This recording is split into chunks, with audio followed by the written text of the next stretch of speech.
A blessed afternoon to all members and missionaries around the country. We welcome you to our evening service. Though this is live from the church, we cannot make our, we cannot do our service in the evening to protect our people from the curfew implementation. As you all know that we are placed back to SEQ.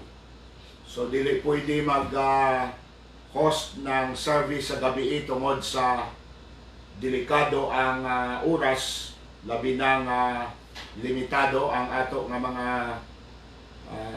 katawhan, walang mga public transportation as of now, although we are fixing them in the morning, but I am concerned about going back after the service kay alas 8 is our curfew hours. So this is the reason why we continue our broadcast here in my office, live via Facebook.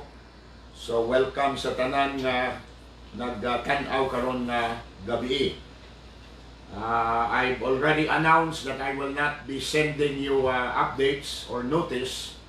Manultol na lang mo. You have to take initiative of opening your internet every 7 o'clock in the evening from Monday, Tuesday, Thursday, Friday, of course, ang Wednesday is prayer meeting. So, kamo na ang bahala magpanultol aron nga dili na ko kinahanglan pa mag-notify. We will try to do it regular as we can while we are still in SEQ. There will be changes later on if the ministry is open. We can go back to our police ministry, campus ministry. Then I will be announcing that we will change the schedule of the broadcast. Again, it may not be daily, but hopefully we'll have at least 2 times every week. Okay, we will take advantage of the internet since we have seen already that it works, although our problem is a slow signal here, and there will be a little interruption as well as yung mga paputol-putol, no? There are some cut off on the video, so ato lang na sabton, no? Ato lang na sabton kay wala ta mahimo ni ana. Okay, so welcome sa tanan nga mga tagpaminaw.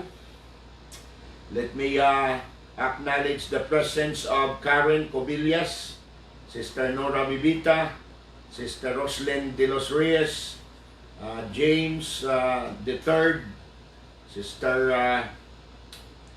Victor Otter, Sister Loni, we have Marian, we have Sister Sioni, okay, Sister Jovi. Of course, ang naadini, naadiri sila misis, ang mga bata, paggabi, and Brother Junel, tanan na ami dinhi. Okay, so may the Lord bless us as we join together sa ato nga mensahe. I appreciate those who have watched the video this morning. Some are not really members, but they are friends of our ministry. So we thank God for them tuning in, no?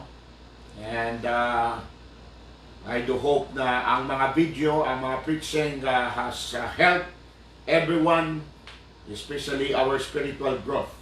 I preach on the subject of why God allowed the COVID, lesson learned from COVID-19. So ato natun-an kanina ang mga lessons nga nakatun-an nato sa pandemic na ni, no? Okay? So far, the Lord is blessing our ministry here by the grace of God in spite sa mga, mga hindrances, daghantag mga dili mabuhat, pero the Lord is opening other doors where we can do something. Like itong take ministry na to, it's amazing that we can do it on a nightly basis. We have TV ministry before, And we have been praying to be back on the TV now. This is almost like the television ministry. So we thank God for the internet. Ang kapital na lang nato ni lawas. There are times na tungod sa hago, tungod sa exhausted ang atong lawas, sometimes ma-fail yun nato ang kada semana. Sometimes may usagid ka gabi nga dili ta maka-broadcast. Okay? So, again, i-recognize ko ang uban nga nagatanaw mo'y Taten Fashion and then just na sila sa ato nga live broadcast here. Karon nga gabi, I'll be, since this is just part of the church service, this is not prophecy, we will go back to our prophetic study on Monday. So we will just have a little or a short message tonight to encourage you. And my text is found in Matthew chapter number 7. Matthew chapter number 7, we will read from verse number 24 hangtod sa verse number 27, not 26, no? Up to 27. Matthew 24, 7, verse 24 to 27. This is what the Bible says. Therefore, whosoever heareth the sayings of mine, and doeth them, I will liken unto him, or I will liken him unto a wise man, house upon a rock. And the rain descended, and the floods came, and the winds blew, and beat upon that house, and it fell not, for it was. And every man, or everyone that heareth the sayings of mine, and doeth them not, shall be likened unto a foolish man, which built his house upon the sand. And the rain descended, and the floods came, and the winds blew, and beat upon that house, and it fell, and great was the fall of it. So ato makita, usa na naman ka illustration sa Ginoo, no? Usa na naman ka lesson nga dapat nato makatunan about life being built on the rock and on the sand.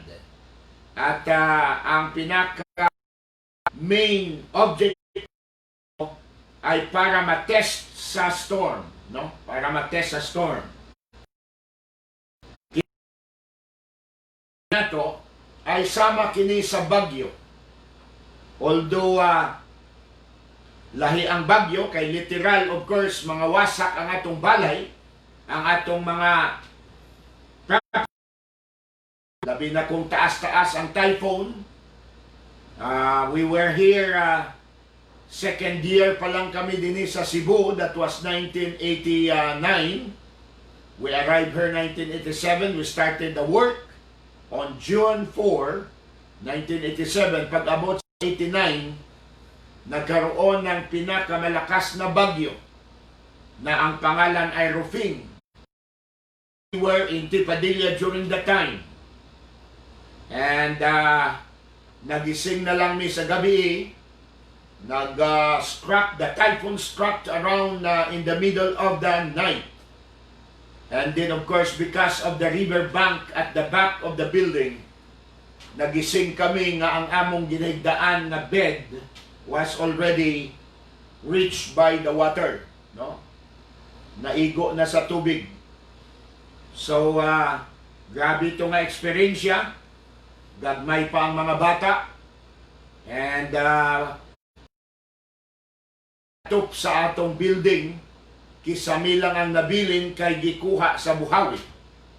And grabe, ang tubig halos tagaliog ko sa among ginamitingan sa S.W.O.R.D building during the time.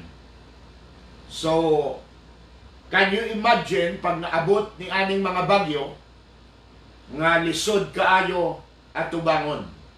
The same is true with kining atong giagyan nga pandemic, nga diin sama kini sa bagyo nga miigo kanato, and until now wala pa ta naka-recover. And I am not even sure if we can recover. The only thing sure is God is in control. God is still on the throne. But as far as storms and typhoons are concerned, wala ta kay balo. Of course, I mentioned about the worst is yet to come for the world, not for the Christian.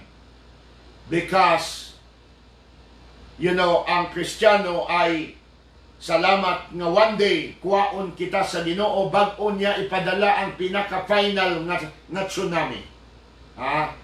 Mauna nga kanunay ko nagapahanumdum ka na to.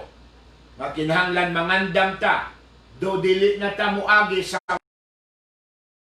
the church will never pass through the tribulation period. But my challenge to you is, what about to prepare them? You have to witness to them that they may in turn come to Jesus Christ for salvation. Okay? So ngayong gabi, since we are talking about storms, ang topic ngayon is survival from the storms. Survival from the storms. Papaano makasurvive kita sa mga storms bago man lang moabot na storms?